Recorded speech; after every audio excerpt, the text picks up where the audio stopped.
Olá, bem-vindo ao nosso canal. Peço mais uma vez que se inscreva no YouTube se estiver recebendo essa mensagem pelo WhatsApp e compartilhe o máximo que puder, por favor. A determinação do povo brasileiro é digna de admiração em todo o mundo. A imprensa internacional está atenta ao que se passa no país e noticia com cada vez mais frequência os avanços das manifestações. Às vezes, as provações são colocadas diante de cada um para que se descubra a certeza do que realmente se quer.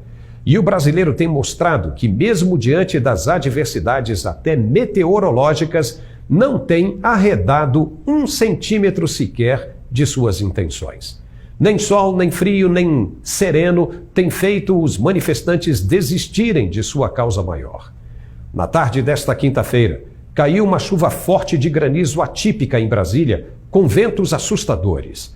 Mas os manifestantes pacíficos, em frente ao quartel-general do Exército, se mantiveram firmes e de maneira comovente, ajoelhados no meio da tempestade, orando pelo que buscam incansavelmente. Chuva torrencial em Brasília, chovendo pedra nesse momento. Agora são 12h30 mais ou menos. E olha aí, os manifestantes orando. Olha que coisa linda, orando pelo nosso país. É isso aí, Brasília. Não vamos desistir, não. Força.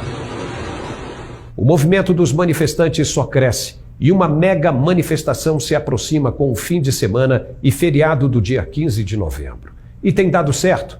Nesta sexta-feira, o Exército Brasileiro se mostrou solidário mais uma vez com a causa e divulgou uma nota inquietante destinada às instituições e ao povo brasileiro. A nota já começa com o seguinte recado: acerca das manifestações populares que vêm ocorrendo em inúmeros locais do país, a Marinha, o Exército e a Força Aérea Brasileira reafirmam o seu compromisso irrestrito e inabalável com o povo brasileiro, com a democracia e com a harmonia política e social do Brasil, ratificado pelos valores e pelas tradições das Forças Armadas, sempre presentes e moderadoras nos mais importantes momentos de nossa história. Para quem conseguir entender, verá que o recado demonstra também, no trecho a seguir, uma profunda inquietude com o cerceamento dos direitos básicos do cidadão e com os constantes ataques à Constituição. Lembrando que nenhum brasileiro está acima das leis. Continua a nota. A Constituição Federal estabelece os deveres e os direitos a serem observados por todos os brasileiros e que devem ser assegurados pelas instituições, especialmente no que tange à livre manifestação do pensamento, a liberdade de reunião pacificamente e a liberdade de locomoção no território nacional. E tem mais. A nota diz que, nesse aspecto, ao regulamentar disposições do texto constitucional, por meio da Lei 14.197, de 1º de setembro de 2021, o Parlamento brasileiro foi bastante claro ao estabelecer que não constitui crime a manifestação crítica aos poderes constitucionais, nem atividade jornalística ou a reivindicação de direitos e garantias constitucionais por meio de passeatas, de reuniões, de greves, de aglomerações ou de qualquer outra forma de manifestação política com propósitos sociais. Entendeu? Ninguém está cometendo crime, segundo as Forças Armadas. Isto está mais do que claro, principalmente a observância das forças quanto à destruição dos direitos do cidadão. E entre as funções das Forças Armadas está justamente essa, de restabelecer o que está escrito na Constituição e não está sendo respeitado pelas autoridades constituídas.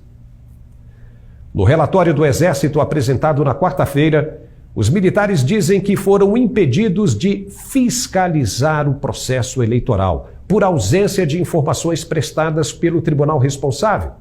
Só que o artigo 221 da Lei 4.737, de 15 de julho de 1965, diz, sem rodeios e interpretações equivocadas, que é anulável a votação quando for negado ou sofrer restrição o direito de fiscalizar. Opa, é lei!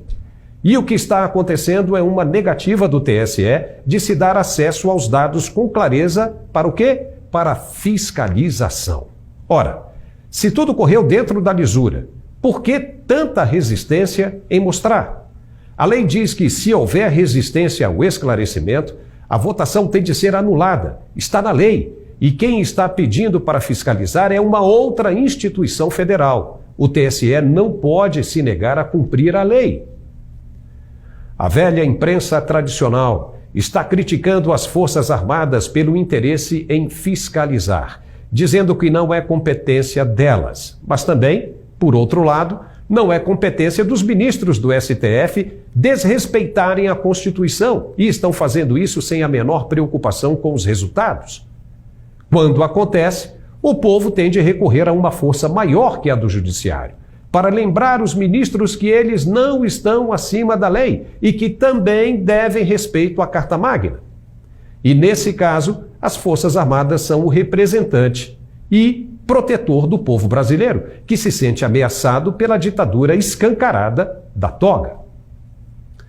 Agora vamos analisar quais são os dois únicos caminhos que poderá resultar essa situação de conflito, que na verdade nem deveria estar acontecendo se todo o processo tivesse sido transparente. Se o processo é democrático, por que esticar a corda tanto assim, se recusando a mostrar o que tem de ser mostrado por lei? Qual o problema? Por que tanta dor de cabeça?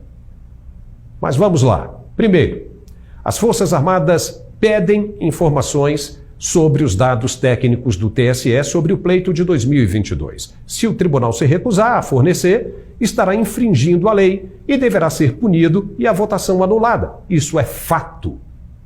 E qual seria a justificativa do TSE para desrespeitar a lei em caso de recusa de fornecimento dos dados? Só se tiver com medo de alguma coisa bombástica para comprar uma briga desse tamanho. Isso não é aconselhável.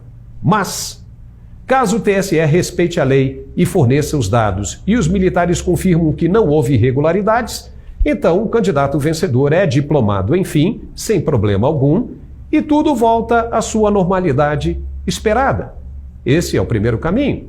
Mas, caso se identifique alguma anomalia, o presidente do tribunal terá de fazer ele mesmo o anúncio à nação, mostrando as irregularidades e cancelando a votação. Caso ele se recuse, poderá ser preso por ser o responsável pelo tribunal e a tarefa ficará com o ministro substituto.